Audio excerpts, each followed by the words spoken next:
শুধুমাত্র এই দোয়াটি একবার পড়েন, আল্লাহ তাআলা আপনার 90 বছরের গুনাহ মাফ করে দেবেন ইনশাআল্লাহ।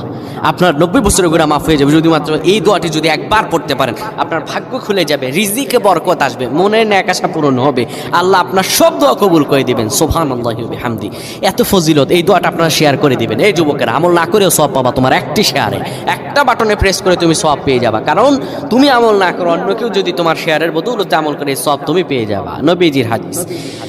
আমার ভাইয়েরা, আল্লাহর কাছে দোয়া করা, আল্লাহর কাছে দোয়া চাওয়া, এটি হলো মুমিনদের কাজ। আমার আল্লাহ বান্দাকে বলেন, বান্দারে উদউনি আস্তাজিব লাকুম, আমার কাছে চাও, আমার কাছে চাইলে আমি আল্লাহ তোমাকে দিয়ে দিব। কেউ যদি একবারে দোয়াটি পড়তে পারে, দোয়াটি হলো রব্বি ইন্নী যালামতু নাফসি ফাগফিরলি। কেউ যদি এই দোয়াটা একবার পড়তে পারে, আমার আল্লাহ তাআলা তার 90 বছরের গুনাহগুলো মাফ করবেন। কবিরা গুনাহ নয়, সেটি হলো সগীরা গুনাহ। সগীরা গুনাহ মাফ হবে। বলবেন হুজুর 90 বছর তো হয়নি, তাহলে গুনাহ মাফ হবে কি করে?